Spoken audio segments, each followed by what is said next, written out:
मेरा नाम अंजलि है। मेरी उम्र 26 साल है। मैं एक सरकारी स्कूल में टीचर हूँ। मेरे परिवार में माता पिता और एक भाई जिसकी उम्र 23 साल है।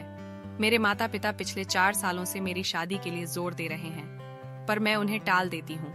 मैंने फैसला किया है कि मैं कभी भी शादी नहीं करूंगी, क्योंकि मैंने बहुत ऐसे पारिवारिक मामले देखे हैं जिनमें औरत के साथ पतियों द्वारा किया गया अत्याचार शामिल है।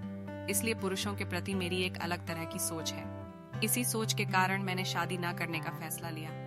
मैं यह सोचती हूँ कि पुरुष के बिना भी एक औरत अपना जीवन गुजार सकती है। मेरी इस सोच से मेरे माता पिता काफी परेशान हैं। उनके काफी समझने के बाद मैंने फैसला नहीं बदला।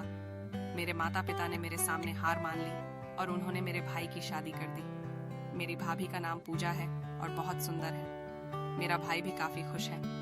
मेरा और मेरे भाई का रूम मिला हुआ है, जिसके बीच में फर्नीचर की एक दीवार है। रात के 12 बज चुका था। मैं एक बुक पढ़ रही थी। अब मुझे नींद आने लगी तो मैंने कमरे की लाइट ऑन ऑफ की। मेरे और मेरे भाई की कमरे के बीच की दीवार में एक सुराग था। उसे नीली रोशनी की एक किरण मेरे रूम में आ रही है।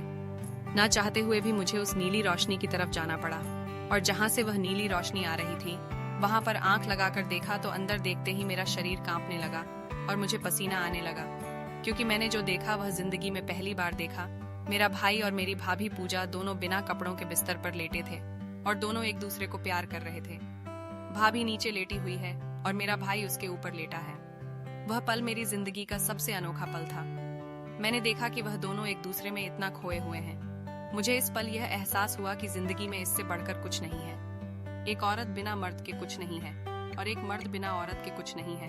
और मैं इस वक्त यह फैसला किया कि मैं अब शादी करूंगी, और मैं सुबह अपनी माँ से कहा कि माँ, मुझे शादी करना है। मेरी माँ इस फैसले से काफी खुश हुई और आश्चर्यचकित भी। उसके बाद मैंने शादी की और मैंने जाना कि मर्द और औरत के प्यार में जो सुख है, जो संसार में कहीं नहीं है,